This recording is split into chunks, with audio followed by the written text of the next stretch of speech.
ఈరోజు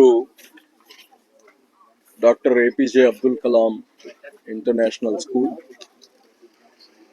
దీనికి సంబంధించిన ఎక్స్కవేషన్ పనులు స్టార్ట్ అయ్యాయి. వాస్తవంగా ఇది ఒక నెల ముందే పనులు స్టార్ట్ అవ్వాల్సింది, కానీ ఇక్కడ ఏదైతే భూమి పరిస్థితి ఉందో ఇది కంప్లీట్ బ్లాక్ కాటన్ సాయిల్.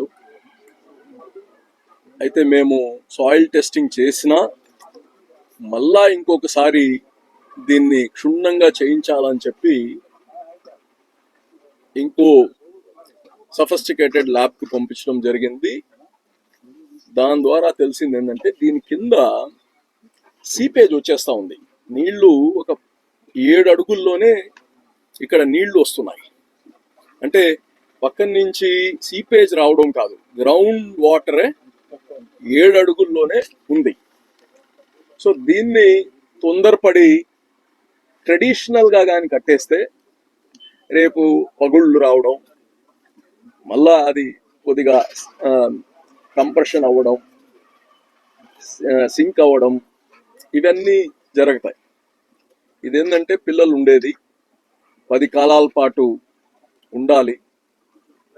దీన్ని మళ్ళా మంత్రి గారు నారాయణ గారు దాన్ని పరిశీలించిన తర్వాత ఎవరైతే దీనికి మనకు సిఎస్ఆర్ ఫండ్ ఇస్తున్నారో వాళ్లే కాంట్రాక్టర్స్, రిత్విక్ కన్స్ట్రక్షన్స్ వాళ్ళు, అందరము వాళ్ళ టెక్నికల్ పీపుల్ అందరం కూర్చొని దీన్ని మామూలుగా చేస్తే కుదరదు, ఇక్కడ ట్రెడిషనల్గా వేస్తే కుదరదు. అందుకోసం ఫస్ట్ ఇక్కడ ఉండే సాయిల్ని మేము స్ట్రెంగ్తన్ చేయాల్సిన అవసరం ఉందని చెప్పి ఇప్పుడు ఒక 5 అడుగులు ఇక్కడ ఉండే బ్లాక్ కాటన్ సాయిల్ తీసేసి జియో రీఎన్ఫోర్స్మెంట్ గ్రాన్యువల్ బెడ్ అంటారు. జనరల్గా ఇది మన డ్యామ్స్ అవి కట్టేటప్పుడు, పెద్ద పెద్ద భవనాలు కట్టేటప్పుడు, బ్రిడ్జెస్ కట్టేటప్పుడు అప్పుడు వేస్తాం.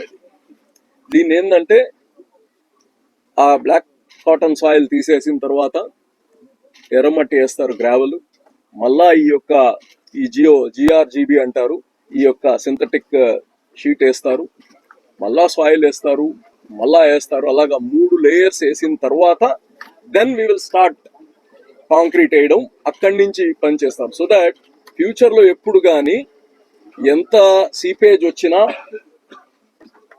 ఆ నీళ్లు మాత్రమే వెళ్తాయి, కానీ దాంట్లో ఉండే మట్టి ఏమీ తీసుకొని వెళ్ళదు. సో ఈ డిజైన్ చేయడం కోసం ఒక నెల పట్టింది. ఈ మెటీరియల్ కానీ గుజరాత్ నుంచి వస్తుంది.